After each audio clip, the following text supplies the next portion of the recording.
శ్రీ గురుభ్యో నమః. పరమాత్మ ప్రదర్శిస్తున్నటువంటి విశ్వరూపాన్ని సందర్శిస్తూ ఉన్న అర్జునుడు తన యొక్క అనుభవాన్ని పరమాత్మతోనే పంచుకుంటున్నాడు. పరమాత్మకే తన అనుభవాన్ని నివేదిస్తూ పరమాత్మను ప్రార్థించుకుంటున్నాడు. ఆ ప్రార్థనలో లేదా పరమాత్మ యొక్క విశ్వరూప ప్రదర్శనలో భాగంగా ధృతరాష్ట్రుడి యొక్క 100 మంది పిల్లలు, ధృతరాష్ట్రుడి యొక్క పిల్లల పక్షాన ఉండేటువంటి రాజులు, వారిలో ముఖ్యమైనటువంటి భీష్ముడు, ద్రోణుడు, కర్ణుడు, వీరందరితో సహా తన వైపు వారు కూడా పూర్తిగా పరమాత్మ యొక్క దంష్ట్రాకరాళమైనటువంటి ముఖంలోకి జారిపోవటం అనే విషయాన్ని గమనించాడు. గమనించి పరమాత్మకే నివేదించుకున్నాడు. అమీచత్వాం ధృతరాష్ట్రస్య పుత్రాః సర్వే సహైవావని పాలసంఘైః భీష్మో ద్రోణః సూతపుత్రస్తథాసౌ సహాస్మదీయైరపి యోధముఖ్యైః వక్త్రాణి తే త్వరమాణా విశంతి దంష్ట్రాకరాళాని భయానకాని కేచిద్విలగ్నా దశనాంతరేషు సందృశ్యంతే చూర్ణితైరుత్తమాంగైః అని. వీర్లలో కొంతమంది నీ ముఖంలోకి వెళ్ళిన వెంటనే ఆ ముఖంలో నుండి, నోటిలో నుండి నీ కడుపులోకి జారిపోయారు. కొంతమంది మాత్రం నీ కోర పళ్ళ మధ్య చిక్కుకుని వారి తలలు చూర్ణితమైపోగా కేవలం మధ్య భాగం మాత్రమే కనిపిస్తూ ఘోరంగా ఉన్నారు, ఘోరమైన స్థితిలో కనిపిస్తున్నారు. ఇదంతా కూడా నాకు చాలా స్పష్టంగా కనిపిస్తోంది. ప్రతి ఒక్క వ్యక్తి నీ నోట్లోకి వెళ్ళటం స్పష్టంగా తెలుస్తోంది. ఏ వ్యక్తి కిందకి జారుతున్నాడు, ఏ వ్యక్తి నీ పళ్ళల్లో ఇరుక్కుంటున్నాడు అనే విషయం కూడా నాకు స్పష్టంగా కనిపిస్తోంది.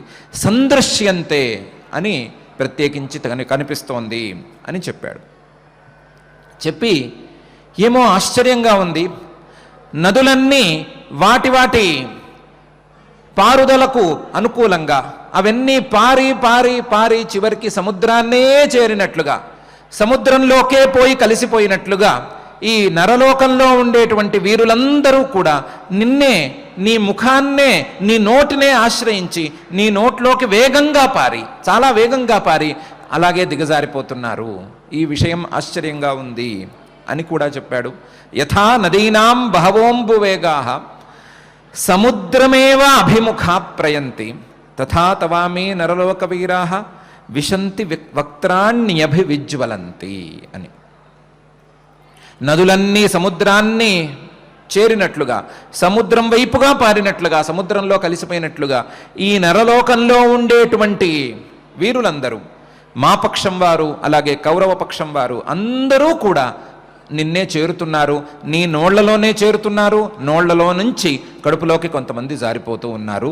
చాలా భయానకంగా ఉన్నది ఈ పరిస్థితి అని పరమాత్మకు చెప్పుకున్నాడు. కానీ ఇంతలో ఒక్కసారిగా దృశ్యం మారిపోయింది. మారిపోయింది అనే దానికంటే దృశ్యం ఇంకా విస్తృతమైపోయింది.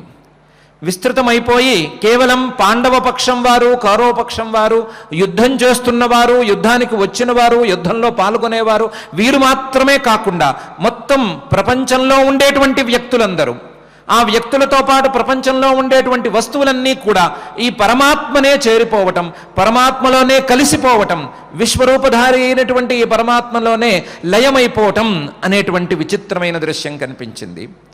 ఆ కనిపించిన దృశ్యాన్ని ఇంకొంచెం భయపడుతూ, ఇందాక చెప్పుకున్నంత సులభంగా దృశ్యం లేదు, ఇంకా కూడా భయానకంగా ఉన్నది అని చెప్పుకుంటూ పై శ్లోకంలో ఇలా అంటున్నాడు. యథా ప్రదీప్తం జ్వలనం పతంగాః విశంతి నాశాయ సమృద్ధ వేగాః తథైవ నాశాయ విశంతి లోగాః తవాపి వక్త్రాణి సమృద్ధ వేగాః అని. ఎలాగైతే యథా ప్రదీప్తం జ్వలనం పతంగాః, ప్రదీప్తం బాగా మండుతున్నటువంటి జ్వలనం అగ్నిని, పతంగాః మిడతలు మొదలైనటువంటి చిన్న చిన్న జంతువులు, చిన్న చిన్న ఎగిరేటువంటి జంతువులు అగ్నిని చూసి లేదా నిప్పును చూసి దానికి ఆకర్షితమై అందులోకి పడిపోయేటువంటి జంతుజాలం మొత్తం పతంగాః విశంతి నాశాయ సమృద్ధ వేగాః, సమృద్ధ వేగాః బాగా వేగంగా పరిగెత్తుకుంటూ వచ్చి, వేగంగా ఎగురుకుంటూ వచ్చి ఆ అగ్నిలో పడిపోతుంటాయి. ఎందుకు పడిపోతాయి అంటే నాశాయ, వాటిని అవి కాల్చుకోవటం కోసమే, వేరే ఏమీ కారణం చెప్పలేము. వాటి ఆకర్షణ, వాటి యొక్క మనసులో ఉండే భావం అవన్నీ పక్కన పెడితే జరిగే పని మాత్రం నాశాయ, వాటిని కాల్చేస్తుంది అగ్ని. విశంతి నాశాయ సమృద్ధ వేగా తథైవ నాశాయ విశంతి లోకా. తథైవ అలాగే నాశాయ, ఆయా వ్యక్తులు ఆయా వస్తువులు నాశమవ్వటం కోసం, ప్రళయం అవ్వటం కోసం, వారి వారి ఆయుష్షో లేదా ఆయా వస్తువుల యొక్క కాలమో తీరిపోయిన తరువాత విశంతి, వాళ్ళు కూడా నాశం కోసం నీ యొక్క ముఖాలను ప్రవేశిస్తున్నారు. విశంతి నాశాయ తథైవ నాశాయ విశంతి లోకా తవాపి వక్త్రాణి సమృద్ధ వేగా.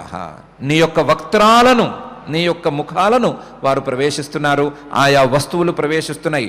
లోకాలు, లోకంలో ఉండేటువంటి వ్యక్తులు, అలాగే లోకంలో ఉండేటువంటి వస్తువులు, ఇవన్నీ కూడా నిన్నే ప్రవేశిస్తున్నాయి. ప్రవేశించటం ఎలా ప్రవేశిస్తున్నాయి? సమృద్ధ వేగా, వేగంగా ప్రవేశిస్తున్నాయి. చాలా వేగంగా ఇవన్నీ కూడా నీ నీళ్లలోకి ప్రవేశించి వాటిని అవి లయం చేసుకుంటున్నాయి. అవి శరీరాలు, వస్తువులు, లోకాలు అన్నీ కూడా ఇందులోకే ప్రవేశిస్తున్నాయి. దృశ్యం ఇంకా విస్తృతమైపోయింది. ఇంతకుముందు కనిపించినటువంటి దృశ్యం కేవలం యుద్ధంలో పాల్గొన్నటువంటి వీరులు మాత్రమే ఇందులోకి చేరటం అనేటువంటి దృశ్యం. అందులో మనవారు పరాయివారు ఇద్దరు ఉండటం అనేది చిన్న ఆశ్చర్యం మాత్రమే. కానీ ఇప్పుడు అంతకంటే పెద్ద దృశ్యం ఏర్పడిపోయింది. అంతకంటే పెద్దదైనటువంటి లోకాలన్నీ కూడా నీ నోట్లోకి పడిపోవటం అనేటువంటి దృశ్యం కనిపిస్తోంది. ఈ దృశ్యంలో, వెనకాల దృశ్యంలో ఉన్నదానికంటే కూడా ఇంకొక విచిత్రం కూడా ఉంది. నదులు పారి సముద్రంలోకి కలిసేటప్పుడు అవి తెలుసుకుని కలవవు. నేను పారుతున్నాను, నేను ఫలానా నదిని, నా పేరు గంగా నది లేదా నా పేరు యమునా నది అని తెలుసుకుని, నేను ఇలా పారతాను, ఈ దిక్కుకు పారాలి అని తెలుసుకుని సముద్రం వైపుగా పయనించి సముద్రంలోకి కలిసిపోవటం అనేది నదుల విషయంలో జరగదు. కానీ ఇప్పుడు నీ ముఖంలోకి ప్రవేశిస్తున్నటువంటి ఈ లోకాలు, లోకంలో ఉండేటువంటి ప్రాణులు, వీరందరూ తెలిసి తెలిసి నీ ముఖంలోకి ప్రవేశిస్తున్నారు. ఎట్లాగైతే మిడతలు లాంటి జంతువులు తెలిసి తెలిసి, నిప్పు గురించి తెలిసి తెలిసి, ఆ నిప్పు ఆకర్షణీయంగా కనిపించటం వలన ఆ నిప్పులోకి పడి వాటంతట అవి మరణాన్ని పొందుతాయో, అట్లాగే తెలిసి తెలిసి వేగంగా పరిగెత్తుకుంటూ ఎగురుకుంటూ వచ్చి వచ్చి వచ్చి ఈ లోకాలన్నీ కూడా నీలో లయమైపోతున్నాయి. ఇది ఇంకా ఆశ్చర్యంగా ఉన్నది. యథా ప్రదీప్తం జ్వలనం పతంగాః, బాగా వెలుగుతున్నటువంటి అగ్నిని చుట్టూ ఉండేటువంటి మిడతలు మొదలైన చిన్న చిన్న జంతువులు, అగ్నికి ఆకర్షింపబడేటువంటి జంతువులు ఇలా విశంతి నాశాయ సమృద్ధ వేగా, బాగా వేగంగా ఎగురుతూ ఎగురుతూ వచ్చి కాసేపు దాని చుట్టూ తిరిగి చివరికి దాంట్లో పడిపోయి నాశాన్ని పొందుతాయో లేదా మరణాన్ని పొందుతాయో, అట్లాగే ఈ లోకంలో ఉండేటువంటి వారందరూ కూడా, ఈ లోకంలో ఉండే వస్తువులు, ఈ లోకంలో ఉండేటువంటి వారు, వీరందరూ కూడా వచ్చి సమృద్ధ వేగా, కావాలని నీ నోళ్లలోకి వేగంగా వచ్చి, వేగాన్ని పెంచుకుంటూ వచ్చి నీ నోళ్ళలోకి ప్రవేశించి వారి వారి లయాలను పొందుతున్నారు. ఆయా వస్తువులు కూడా లయాలను పొందుతున్నాయి. ఇది ఇంకా విస్తృతమైనటువంటి దృశ్యం, ఇంకా ఆశ్చర్యకరమైనటువంటి దృశ్యం అని అర్జునుడు పరమాత్మకు నివేదించుకుంటున్నాడు. యథా ప్రదీప్తం జ్వలనం పతంగాః విశంతి నాశాయ సమృద్ధ వేగాః తథైవ నాశాయ విశంతి లోకాః తవాపి వక్త్రాణి సమృద్ధ వేగా అని. ఇలా ఈ దృశ్యాన్ని చూడటం ద్వారా, ఈ ఉపమానాన్ని ప్రదర్శించటం ద్వారా అర్జునుడు తాను చదువుకున్నటువంటి ముండకోపనిషద్వాక్యాన్ని మరొకసారి గుర్తు చేసుకుంటున్నాడు. ముండకోపనిషద్వాక్యంలో ఉండేటువంటి ఒక అంశాన్ని ప్రత్యేకించి ఆ ఉపమానాన్ని కూడా పరమాత్మకు చూపిస్తున్నాడు. యథా సుదీప్తాత్ పావకాద్ విస్ఫులింగాః ప్రవర్తంతే సహస్రశః స్వరూపాః తథాక్షరాద్ వివిధాః సౌమ్యభావాః ప్రజాయంతే తత్ర చైవాపి యంతి అని ముండకోపనిషత్తులోని వాక్యం. ఆ వాక్యంలో బాగా కణకణకలాడుతూ, బాగా భగభగ మండుతూ ఉండేటువంటి అగ్ని నుండి నిప్పు రవ్వలు బయటికి వచ్చినట్లుగా, నిప్పు రవ్వలు చణచణచణమనుకుంటూ శబ్దం చేసుకుంటూ బయటికి వచ్చినట్లుగా ఆ పరమాత్మ అనేటువంటి పెద్ద అగ్ని నుండి చిన్న చిన్న వస్తువులైనటువంటి ఈ లోకాలు, లోకంలో ఉండేటువంటి వస్తువులు, భావాలు ఇవన్నీ కూడా బయటికి వస్తూ ఉంటాయి. బయటికి వస్తూ చివరికి ఆ అగ్నిలోనే ఆ అగ్ని కణాలు వాటి యొక్క శక్తి పూర్తయిపోగానే మళ్ళీ కలిసిపోయినట్లుగా, ఆ అగ్ని పోయిన తర్వాత మిగిలిపోయినటువంటి ఆ కట్టె పుల్లల కణుపులు మళ్ళీ అగ్నిలోనే కలిసిపోయినట్లుగా వాటి శక్తి, వాటి యొక్క ఆయుస్సు, వాటి కాలము పూర్తయిపోయిన తర్వాత మళ్ళీ ఆ పరమాత్మ అనే అగ్నిలోనే ఈ ప్రపంచంలోని వస్తువులన్నీ కలిసిపోతూ ఉంటాయి అనేటువంటి ఉపమానాన్ని జోడిస్తూ ఇక్కడ చెప్తున్నాడు. కాకపోతే ముండకోపనిషత్తులోని వాక్యంలో పరమాత్మ నుండి పుట్టుక, అలాగే పరమాత్మలో లయం అనేటువంటి రెండు అంశాలు ఉండగా, ఇక్కడ అర్జునుడు చూస్తున్నటువంటి దృశ్యంలో పుట్టుక అనే అంశం లేదు కాబట్టి కేవలం లయం అనే అంశాన్ని మాత్రమే తీసుకుని ఆ లయాన్ని మాత్రమే ప్రతిపాదన చేస్తున్నాడు అర్జునుడు. యథా ప్రదీప్తం జ్వలనం పతంగాః అని. పరమాత్మ ప్రదర్శిస్తున్నటువంటి దృశ్యం ప్రళయంకరమైనటువంటి రూపం దృశ్యమే అనే విషయాన్ని మనం ఇంతకుముందు 2-3 సార్లు అనుకున్నాము. పరమాత్మ కేవలం తన యొక్క ప్రళయ రూపాన్ని మాత్రమే, ఉగ్రమైనటువంటి ప్రళయ రూపాన్ని మాత్రమే అర్జునుడికి ప్రదర్శిస్తున్నటువంటి విశ్వరూపంలో ప్రదర్శిస్తున్నాడు. పరమాత్మ చేసేటువంటి సృష్టి కార్యం యొక్క దృశ్యాన్ని అర్జునుడికి చూపించదలుచుకోలేదు. పరమాత్మ యొక్క స్కీమ్లో అది లేదు. ఎందుకంటే పరమాత్మ అర్జునుణ్ణి కర్తవ్యోన్ముఖుణ్ణి చేయటానికి మాత్రమే ముందుకు వచ్చాడు. కర్తవ్యోన్ముఖుణ్ణి చేయటానికి కావలసినంత మేరకు మాత్రమే దృశ్యాన్ని చూపిస్తున్నాడు. కర్తవ్యోన్ముఖుడు కావటానికి కావలసిన ప్రతిబంధకం, అడ్డగింపును తొలగించటానికి మాత్రమే దృశ్యాన్ని చూపిస్తున్నాడు. అర్జునుడి మనసులో ఉండేటువంటి సందేహం, నేను వీరందరి సంహారానికి కారణమవుతున్నాను అనేటువంటి సందేహం లేదా ఆ భ్రమ, దీన్ని తొలగించడానికి కావలసినటువంటి దృశ్యాన్ని మాత్రమే చూపిస్తున్నాడు. చూపిస్తూ కేవలం తన ఉగ్రమైనటువంటి రూపాన్ని మాత్రమే ప్రదర్శిస్తున్నాడు. ఆ ప్రదర్శించినటువంటి రూపాన్ని అర్జునుడు సరిగ్గానే అర్థం చేసుకున్నాడు. ఎప్పుడైతే నీ యందు ఇవన్నీ లయాన్ని పొందుతున్నాయో, నీ యందు ఇవన్నీ కూడా లయించిపోతున్నాయో, అప్పుడే మళ్ళీ నీ నుండే పుడుతున్నాయి అనే విషయం తెలిసే పోతోంది. నీ నుండే మళ్ళీ ఈ వస్తువులన్నీ, ఈ భావాలు, ఈ లోకాలు ఇవన్నీ కూడా పుట్టుకురావాల్సిందే. కాబట్టి నీవే జగత్కారణం అనే అంశం నాకు అర్థమవుతోంది అనే విషయం పరమాత్మకే ప్రదర్శిస్తున్నాడు. ప్రదర్శిస్తూ ఆ జగత్కారణాన్ని ప్రదర్శించే ముండకోపనిషద్వాక్య సారాన్ని తన వాక్యంలోకి నింపి, యథా ప్రదీప్తం జ్వలనం పతంగాః విశంతి నాశాయ సమృద్ధ వేగాః తథైవ నాశాయ విశంతి లోకాః తవాపి వక్త్రాణి సమృద్ధ వేగాః అని అంటున్నాడు. ఇలా అంటూ ఉండగా మరొక దృశ్యం అర్జునుడికి కనిపించింది. ఈ దృశ్యం యొక్క పై స్థాయి దృశ్యం అర్జునుడికి కనిపించింది. కనిపించి ఆ అర్జునుణ్ణి మరింత భయపెట్టింది, మరింత ఆలోచింపజేసింది. ఏమిటా దృశ్యం అనేదాన్ని అర్జునుడే ఇలా అంటున్నాడు.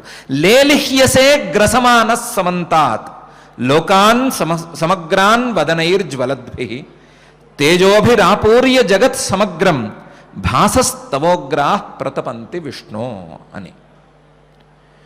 ఈ లోకాలన్నీ, లోకంలో ఉండేటువంటి వ్యక్తులు, ఆ వస్తువులు అన్నీ కూడా నీ నోళ్లను చేరుతున్నాయి. నీ నోళ్లలోకి అవన్నీ కూడా చేరి నీలో కలిసిపోతున్నాయి. కలిసిపోతూ ఉండగా నువ్వేం చేస్తున్నావంటే ఆ నీ నోళ్లలోకి ప్రవేశిస్తున్నటువంటి ఆయా వ్యక్తులను లేదా ఆయా వస్తువులను ఒకసారి నమిలి మింగేస్తున్నావు, ఆస్వాదన చేస్తున్నావు. సాధారణ మానవులు అన్నాన్ని నోట్లో వేసుకుని నమిలి ఆస్వాదించి తిన్నట్లుగా చక్కగా నాకినట్టుగా నాకేస్తున్నావు. లేలిహ్యసే గ్రసమానః దాన్ని మింగేస్తున్నావు. సమంతాత్ మొత్తం ఉన్న వస్తువులన్నిటినీ మింగేస్తున్నావు. ఉన్న వస్తువులన్నిటినీ కూడా నువ్వు ఆస్వాదించి మింగేస్తున్నట్లున్నావు. లేలిహ్యసే గ్రసమాన సమంతాత్. ఏ వస్తువులను? లోకాన్ సమగ్రాన్, మొత్తం లోకాలన్నిటినీ, లోకాలు, వాటిలో ఉండేటువంటి వ్యక్తులు, వస్తువులు, చెట్టు చేమ పుట్ట అన్నిటినీ కూడా నీవు మింగేస్తున్నావు. ఆ మింగేసే సమయంలో ఆస్వాదిస్తూ మింగేస్తున్నావు. లేలిహ్యసే గ్రసమానః సమంతాత్ లోకాన్ సమగ్రాన్ వదనైర్జ్వలద్భిః. జ్వలిస్తున్నటువంటి నీ ముఖాలతో నీవు వాటన్నిటినీ మింగేస్తున్నావు. లయాన్ని నీవు ఇష్టపడి చేస్తున్నావు. అవన్నీ పరిగెత్తుకుంటూ వచ్చి నీ నోళ్లలో పడుతున్నాయి. వస్తువులన్నీ లేదా ప్రాణులన్నీ లేదా లోకాలన్నీ నీ నోళ్లలోకి పరిగెత్తుకుంటూ వచ్చి పడుతున్నాయి. నువ్వు కూడా వాటిని చాలా చక్కగా ఆస్వాదిస్తూ లోపలికి మింగేస్తున్నావు. లేలిహ్యసే గ్రసమాన సమంతాత్ లోకాన్ సమగ్రాన్ వదనైర్జ్వలద్భి. ఇంతేకాదు తేజోభిరాపూర్య జగత్ సమగ్రం. నీ యొక్క తేజస్సులతో తేజోభి ఆపూర్య మొత్తం వ్యాపించేశావు, మొత్తం నిండిపోయావు. జగత్ సమగ్రం, ఈ మొత్తం ప్రపంచమంతా కూడా, కనిపించే ప్రపంచం కనిపించని ప్రపంచం అంతా కూడా నీ తేజస్సులతోనే నిండిపోయింది. నీ తేజస్సులు భాసః తవ ఉగ్రాహ, చాలా ఉగ్రంగా ఉన్నాయి. ప్రతపంతి విష్ణో, కాల్చేస్తున్నాయి, మాడ్చేస్తున్నాయి. మాడ్చేస్తూ కాల్చేస్తూ నీ యొక్క తేజస్సులు, నీ యొక్క ఆ ప్రకాశాలు, నీ యొక్క వెలుగులు ఈ ప్రపంచం మొత్తం వ్యాపించి ఉన్నాయి అని అంటున్నాడు. ఏమని? కేవలం ఆయా వస్తువులు నీ నోళ్లలోకి జారిపోవటం అంటే ఒక యంత్రంలోకి జారిపోయిన విధానంలో లేదు. అవి కావాలని వచ్చి వాటి ఆయుస్సు, వాటి కాలము తీరిపోగానే నీ నోళ్లలోకి పడిపోవటం, నీవు వాటన్నిటినీ గ్రహించటం అనేది ఒక అంశమైతే, నీవు ఆ కార్యాన్ని కావాలనే చేస్తున్నట్టు కనిపిస్తోంది.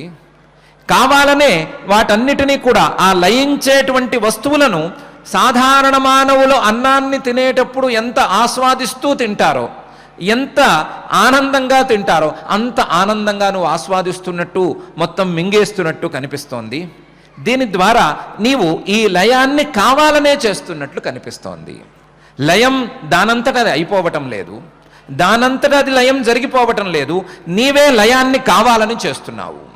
లేలిహ్యసే గ్రసమాన సమంతాత్. నీ యొక్క బాగా మండిపోతున్న, వెలిగిపోతున్నటువంటి, భగభగలాడిపోతున్నటువంటి ముఖాలతో ఈ ప్రపంచాలను లేదా ఈ లోకాలను మొత్తాన్ని లోపలకు తీసుకుని, నోళ్లలోకి తీసుకుని, నీ నోళ్లతో వాటన్నిటినీ కూడా నమిలి జాగ్రత్తగా ఆస్వాదిస్తూ నువ్వు మింగేస్తున్నావు. ఈ విధంగా నీవు దీనికి లయ కారణంగానే నిలుస్తున్నావు. లయం అనేది దానంతటతో జరిగిపోవటం లేదు, నీ వల్లే జరిగిపోతోంది అనే విషయం నాకు స్పష్టంగా కనిపిస్తోంది. ఇంతేకాకుండా నీ యొక్క వెలుగులు ఈ మొత్తం లోకాలన్నిటినీ వ్యాపించి ఉన్నాయి. ఈ వెలుగులు ప్రళయకాలంలో ఉండేటువంటి నీ యొక్క రూపానికి సంబంధించిన వెలుగులు కాబట్టి ఈ వెలుగులు కాస్తంత మాడుస్తున్నాయి, కాస్తంత కాలుస్తున్నాయి, వేడిగా ఉన్నాయి, తాపాన్ని తీసుకువస్తున్నాయి. అటువంటి వెలుగులతో ఈ ప్రపంచం మొత్తాన్ని నీవు వ్యాపించి ఉన్నావు. ఇది కూడా నాకు మరొక ఆశ్చర్యకరంగా ఉన్నది అని అర్జునుడు ప్రత్యేకించి అంటున్నాడు. తేజోభిరాపూర్య జగత్ సమగ్రం భాసస్తవోగ్రా ప్రతపంతి విష్ణు. నీ యొక్క ఉగ్రమైనటువంటి వెలుగులు, ఉగ్రంగా ఉండేటువంటి నీ యొక్క ప్రకాశాలు ఇవన్నీ కూడా కాల్చేస్తున్నాయి, ఈ ప్రపంచంలో ఉండేటువంటి వస్తువులన్నిటినీ కాల్చేస్తున్నాయి అని ఈ శ్లోకంలో అంటున్నాడు.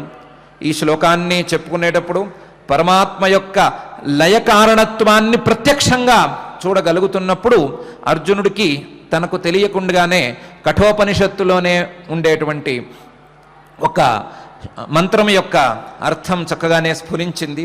ఆ మంత్రార్థం యొక్క సమన్వయం పరమాత్మలో పూర్తిగా జరిగింది. యస్య బ్రహ్మచక్షత్రంచ ఉభే భవత ఓదనః మృత్యుర్యస్యోపసేచనం క ఇత్థావేద యత్ర సహా అనేటువంటి మంత్రానికి, ఆ మంత్రార్థానికి సమన్వయాన్ని అర్జునుడు చూసుకుంటున్నాడు. లోకంలో ఉండేటువంటి మానవులందరూ పరమాత్మకు అన్న స్థానంలో ఉంటారు. అవన్నీ అన్నం, ఉభయభవత ఓదనః అన్నం. మరి అన్నం తినవలసినటువంటి వారు దాన్ని కలుపుకోవటానికి ఏదో ఒక నంచుకోవటానికో కలుపుకోవటానికో ఏదో ఒక వ్యంజనం పెట్టుకోవాలి కదా. అది ఏమిటి అంటే మృత్యుర్యస్యోపసేచనం. మృత్యువు కేవలం ఆయనకి నంచుకోవటానికి పనికొచ్చేటువంటి సాధనం. మృత్యువు అనేటువంటి నంచుకోవటానికి సాధనాన్ని పెట్టుకుని ఈయన ప్రపంచంలో ఉండే వస్తువులన్నిటినీ మింగేస్తున్నాడు, అన్నిటినీ నమిలి తినేస్తున్నాడు అనేటువంటి మంత్రం యొక్క తాత్పర్యం అర్జునుడికి పరిపూర్ణంగా అవగతమైంది. ఈ మంత్రం కానీ ఈ దృశ్యం కానీ రెండు కూడా పరమాత్మ యొక్క లయ కారణత్వాన్ని సూచిస్తున్నాయి. పరమాత్మ ప్రతి వస్తువును లయం చేసుకోగలుగుతాడు. మానవులను మింగేది మృత్యువు కాదు, మృత్యువు ద్వారా మానవులు మరణించటం లేదు. ఆ మృత్యువుకే శక్తినిచ్చేటువంటి, మృత్యువును నంచుకోవటానికి వాడుకునేటువంటి ఆ పరమాత్మ ద్వారా మానవులు తమ తమ మరణాలకు లోనవుతున్నారు.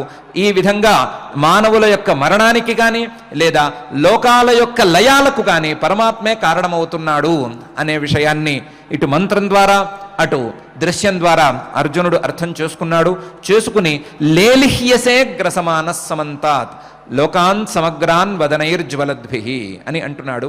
ఇంతేకాకుండా నీ యొక్క వ్యాప్తి నాకు అర్థమైపోయింది అని కూడా అంటున్నాడు. పరమాత్మ విశ్వరూప ప్రదర్శనకు ముందు విశ్వరూప ప్రదర్శనం చేయటానికి ఒక ప్రధానమైన కారణంగా తన యొక్క వ్యాపకత్వాన్ని అర్జునుడికి తెలియచెప్పటం అనేది ఉంచుకున్నాడు అని మనం అనుకున్నాము.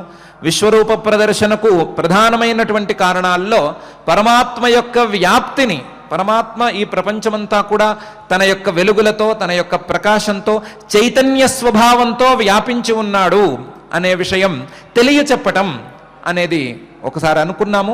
దాన్ని కూడా అర్జునుడు ఎంతో కొంత అర్థం చేసుకుని తేజోభిరాపూర్య జగత్ సమగ్రం భాసస్తవోగ్రాహ్ ప్రతపంతి అని అంటున్నాడు. నీ యొక్క తేజస్సులు, నీ యొక్క వెలుగులు, నీ యొక్క ప్రకాశం, నీ యొక్క చైతన్య స్వభావం ఈ ప్రపంచమంతా వ్యాపించి ఉందయ్యా అని అంటున్నాడు. అనటమే కాకుండా విష్ణో అని కూడా సంబోధిస్తున్నాడు. విష్ణో అనటం ద్వారానే నీ యొక్క వ్యాప్తి నాకు అర్థమైపోయింది. నీ యొక్క వ్యాప్తిని బట్టే నీకు విష్ణు అని పేరు వచ్చింది. విష్ణు వ్యాప్తవు అని ధాతువు, అది దాని మీద వచ్చినటువంటి శబ్దం. నీ యొక్క వ్యాప్తిని బట్టి నీకు విష్ణు అనే పేరు వచ్చింది. నీ యొక్క వ్యాప్తిని నేను అర్థం చేసుకున్నాను అని కూడా చెప్పుకోవటం కోసం, అని కూడా నివేదించుకోవటం కోసం భాసస్తవోగ్రాహ్ ప్రతపంతి విష్ణు అని కూడా సంబోధన చేస్తున్నాడు. సంబోధన చేస్తూ తను నేర్చుకున్నటువంటి విద్యలు, పరమాత్మ ప్రదర్శిస్తున్నటువంటి దృశ్యం, ఈ రెండిటికి సరి అయినటువంటి సమన్వయ విధానంతో, సరి అయిన రీతిలో ఆ రెండిటిని పరమాత్మకే నివేదించుకుంటూ ఆ విశ్వరూపాన్ని సందర్శిస్తూ తనలో ఉండేటువంటి భయాన్ని ప్రదర్శిస్తూ పరమాత్మ మీద వినయాన్ని ప్రదర్శిస్తూ పరమాత్మను ప్రార్థిస్తూ పై శ్లోకంలో ఇంకా కూడా తనలో ఉండేటువంటి భయాన్ని, తనలో ఉండేటువంటి జిజ్ఞాసను, తనలో ఉండేటువంటి ఆందోళనను పరమాత్మకు ఇలా నివేదిస్తున్నాడు. ఆఖ్యాహిమే కో భవానుగ్రరూపః నమోస్తుతే దేవవర ప్రసీద విజ్ఞాతుమిచ్ఛామి భవంతమాద్యం నహి ప్రజానామి తవ ప్రవృత్తిం అని. ఆఖ్యాహిమే కో భవానుగ్రరూపః, అయ్యా దయచేసి నీవు ఎవరివో చెప్పు. ఆఖ్యాహి, నువ్వు ఎవరివి అనే విషయం నాకు చెప్పు. కో భవాన్, నువ్వెవరివి అనే విషయం నాకు చెప్పు. ఉగ్రరూప, ఇంత ఉగ్రరూపంలో ఉన్నావే, ఇంత లోకాలన్నిటినీ మింగేసేటి రూపంలో ఉన్నావే, ఇటువంటి రూపంలో ఉండే నువ్వెవరివి అనే విషయాన్ని నాకు చెప్పు. ఆఖ్యాహిమే కో భవాన్ ఉగ్రరూప నమోస్తుతే దేవవర. ఓ దేవతలలో శ్రేష్టమైనటువంటి ఓ పరమాత్మ, నీకు నమస్కారం. నమోస్తుతే దేవవర ప్రసీద, నాయందు అనుగ్రహాన్ని కలిగి ఉండు, నాయందు అనుగ్రహ బుద్ధిని కలిగి ఉండు. నాయందు అనుగ్రహ బుద్ధితో నీవు శాంత రూపంలో నాకు కనిపించు, శాంతుడు వైపు ఇలాంటి ఉగ్ర రూపాన్ని నాకు చూపించకు. నమోస్తుతే దేవవర ప్రసీద. విజ్ఞాతుమిచ్ఛామి, నేను నిన్ను తెలుసుకోవాలి అని అనుకుంటున్నాను. భవంతం, తమరెవరు అనే విషయాన్ని తెలుసుకోవాలి అని నేను అనుకుంటున్నాను. విజ్ఞాతుమిచ్ఛామి భవంతం. ఆద్యం, నాకు కొంతవరకైతే తెలిసింది. ఎంతవరకు తెలిసింది అంటే, ఈ జగత్కారణానివి నువ్వే అనే విషయం నాకు తెలిసింది. నీ యొక్క లయ కారణత్వాన్ని చూడంగానే ఇంతవరకు నేను చదువుకున్నటువంటి ఉపనిషద్వాక్యాలను, విద్యలను గనక సరి అయిన రీతిలో పెట్టుకోగలిగితే, నీవే ఈ జగత్ కారణం, ఈ ప్రపంచానికి ఆద్యుడివి నువ్వే, ప్రపంచం నీ నుండే పుట్టుకువచ్చింది అనే విషయం నాకు తెలుస్తోంది. విజ్ఞాతుమిచ్ఛామి భవంతం ఆద్యం. నువ్వు ఈ ప్రపంచానికి కారణం అనే సంగతి తెలుస్తోంది, కానీ నహి ప్రజానామి తవ ప్రవృత్తిం. నీ యొక్క ప్రవృత్తి ఏంటి, నువ్వు ఏ రకంగా జగత్కారణమయ్యావు, లేదా ఎందుకు ఇలా ఉగ్ర రూపంలో ఉన్నావు, నీ ప్రవృత్తి ఏంటి, నీ విధానం ఏమిటి అనే సంగతి నాకు అర్థం కావటం లేదు. నహి ప్రజానామి తవ ప్రవృత్తిం, నీ ప్రవృత్తి ఏంటి అనే సంగతి నేను సరిగ్గా తెలుసుకోలేకపోతున్నాను. అందువల్ల విజ్ఞాతుమిచ్చామి, నిన్ను తెలుసుకోవాలని అనుకుంటున్నాను. అందువలన ఆఖ్యాహి, చెప్పు. ఏం చెప్పాలయ్యా, ప్రత్యేకించి చెప్పవలసిందేముంది, చూపించే చాలానే చూపిస్తున్నాను కదా అంటావేమో. కాదు, కో భవాన్, నువ్వెవరు అనే సంగతి చెప్పు. చూపించటంలో, దృశ్యంలో చాలానే అంశాలు చూపిస్తున్నావు, కానీ నువ్వెవరివి అనే సంగతి నాకు సరిగ్గా అర్థం కావటం లేదు, అది చెప్పు. ఆఖ్యాహిమే కో భవాన్, నువ్వెవరివి అనే సంగతి చెప్పు. అదేమిటి అలా అంటావేమిటి, కో భవాన్ అంటావేంటి, నేను నీకు చాలా కాలంగా పరిచయం ఉన్నవాడినే కదా, పరిచయం ఉన్నవాడిని పట్టుకుని నువ్వెవరివి అని కొత్తగా అడుగుతావేమిటి అంటే, నువ్వు పరిచయం ఉన్నవాడివి కాదు నాయనా, నువ్వు ఉగ్రరూప. నీ ఇంతవరకు నీ యొక్క పరిచయం ఉండేటువంటి రూపం చాలా శాంతమైనటువంటి రూపం, చాలా అందరికీ నలుగురికి ఉపకారం చేస్తూ నలుగురిని కలుపుకుపోతూ అవమానాలు చేసేవారిని మానాలు చేసేవారిని సమానంగా చూస్తూ జాగ్రత్తగా చమత్కారాలు చేస్తూ కనిపిస్తున్నటువంటి రూపం. ఆ రూపంతో నేను స్నేహభావంతో చేయరాని పనులు కూడా చేశాను, అనరాని మాటలను కూడా అన్నాను, స్నేహంతో చాలానే చేశాను. చేసినప్పుడు ఎప్పుడూ కూడా మొహంలో కోపం కానీ మరొకటి కానీ కనిపించటం లేదు. కానీ ఈ దృశ్యంలో నీ విశ్వరూపంలో మాత్రం నాకు ఉగ్రమైనటువంటి స్వభావం, ఉగ్రమైనటువంటి రూపం కనిపిస్తోంది. కాబట్టి నేనెవరో నీకు తెలుసు కదా అనద్దు, ఈ ఉగ్రరూపం నాకు తెలియదు. కాబట్టి ఆఖ్యాహిమే కో భవాన్ ఉగ్రరూప, ఇలాంటి ఉగ్రరూపాన్ని ధరించిన నువ్వెవరివి అనే సంగతి నాకు ప్రత్యేకించి చెప్పు అని అంటున్నాడు. ఇంత ఉగ్ర రూపంలో ఉండేవాణ్ణి పట్టుకుని ఆఖ్యాహి అని అడగవచ్చా నువ్వు? ఇంత కోపంగా ఉన్నాను లేదా ఇంత భయంకరంగా ఉన్నాను కదా, ఎంత దమ్ముంటే నువ్వు ఆఖ్యాహిమే కో భవాన్ అని అంటావు? నువ్వెవరో నువ్వు చెప్పు, నీ పేరు చెప్పు, నీ ఊరు చెప్పు అంటావేమో. కాదు, నీ యొక్క ఉగ్ర రూపాన్ని చూడంగానే నేను చేయవలసిన పని నేను చేసేస్తున్నాను. ఏమిటి? నమోస్తుతే దేవవర, నీకు నమస్కారం చేసేస్తున్నాను. నమస్కారం చేయటం ద్వారా నా మీద నీ యొక్క ఉగ్ర రూపం యొక్క ప్రభావాన్ని నేను తగ్గించుకుంటున్నాను లేదా లేకుండా చేసుకుంటున్నాను. నమోస్తుతే దేవవర, అందరిలోకి శ్రేష్ఠుడివి నువ్వే అనే విషయాన్ని కూడా గుర్తిస్తూ నీకు నమస్కారం చేస్తున్నాను. నమస్కారం వలన, ఆ నమస్కారం ద్వారా నేను ప్రదర్శిస్తున్నటువంటి వినయం వలన నా మీద మాత్రం నీ ఉగ్రరూప ప్రభావం ఉండదు. నమోస్తుతే దేవవర, కాకపోతే ప్రసీద, నా యందు అనుగ్రహాన్ని ప్రదర్శించు, నా మీద అనుగ్రహ బుద్ధితో నీ ఉగ్రరూప ప్రభావం నా మీద లేకుండా చూసుకో అని కూడా నిన్ను ప్రార్థిస్తున్నాను. కాబట్టి అడగటానికి వీల్లేదు. ఏంటి ఇంత ఉగ్రరూపానికి ముందు నుంచుని ఆఖ్యాహిమే కో భవాన్ అని అడుగుతున్నావే, ఎంత దమ్ముంటే అడుగుతావు అనటానికి వీల్లేదు. నేను వినయంగా అడుగుతున్నాను. వినయంగా అడగటంతో పాటు నమస్కారం చేస్తున్నాను. నమస్కారం చేయటంతో పాటు నా మీద అనుగ్రహాన్ని కలిగి ఉండమని కూడా నేను ప్రార్థిస్తున్నాను. నమోస్తుతే దేవవర ప్రసీద. ఎందుకు అడుగుతున్నావు నువ్వు అంటే, విజ్ఞాతుమిచ్చామి, నేను నీ యొక్క రూపాన్ని, నీ యొక్క తత్వాన్ని తెలుసుకోవాలనుకుంటున్నాను. విజ్ఞాతుమిచ్చామి, ఎవరిని తెలుసుకోవాలి? భవంతం, నిన్నే తెలుసుకోవాలి. కాబట్టి నిన్నే తెలుసుకోవాలని అనుకుంటున్నాను. అయితే తెలిసిందేంటో చెప్పు. ఏం తెలుసుకోవాలనుకుంటున్నావు, ఏం తెలిసింది, ఈ రెండిటికి తేడా చెప్పు అంటే, భవంతం ఆద్యం, నువ్వెవరివో తెలుసు, నీవే ఈ జగత్కారణానివి అనే సంగతి అర్థమైపోతోంది. కాబట్టి జగత్కారణానివి నువ్వు అని ప్రాథమికంగా నాకు తెలుసు. కానీ దాని యొక్క విశేషాలు, దాని యొక్క పర్యవసానము, దాని రీతి సరిగ్గా నాకు అర్థం కావటం లేదు అంటే ఏ రకంగా అర్థం కావట్లేదు? నహి ప్రజానామి తవ ప్రవృత్తిం, జగత్కారణ రూపంలో ఉండేటువంటి నీ ప్రవృత్తి ఇలా ప్రపంచాన్ని మొత్తాన్ని మింగటంలో ఎందుకుంది అనే సంగతి నాకు అర్థం కావటం లేదు. నీవు జగత్కారణానివి అని నాకు అర్థమవుతోంది, కానీ జగత్కారణం అంటే జగత్ సృష్టిని కదా చేయాలి. ఎందుకు ప్రపంచంలో ఉండే వస్తువులన్నిటినీ మింగేస్తున్నావు? లోకాలను ఎందుకు మింగేస్తున్నావు? నమిలేస్తున్నావు ఎందుకు? నీ కోరపొలలో కొంతమందిని అలా ఇరికించి వదిలేస్తున్నావెందుకు? రకరకాల ప్రవృత్తులు, రకరకాల భయంకరమైనటువంటి ముఖాలు, వీటన్నిటిని ఎందుకు కలిగి ఉన్నావు? ఇలాంటి ప్రవృత్తి నాకు అర్థం కావటం లేదు. నీ ప్రవృత్తి నాకు అర్థం కావటం లేదు. ఈ ప్రవృత్తి ద్వారా నీవు ఈ జగత్కారణానివి ఎలా అయ్యావు అనే సంగతి అర్థం కావటం లేదు. జగత్కారణానివి నువ్వే, సందేహం లేదు. కానీ ఈ ప్రవృత్తికి దానికి ఉండేటువంటి సరి అయిన సంబంధం నాకు తెలియటం లేదు. నహి ప్రజానామి తవ ప్రవృత్తిం అని ఈ శ్లోకంలో అర్జునుడు పరమాత్మను ప్రార్థిస్తున్నాడు. అర్జునుడు ఈ రకమైనటువంటి ప్రార్థనను లేదా ఈ రకమైనటువంటి అభిప్రాయాన్ని వెళ్ళబుచ్చటం అనేది సరి అయిన పద్ధతే.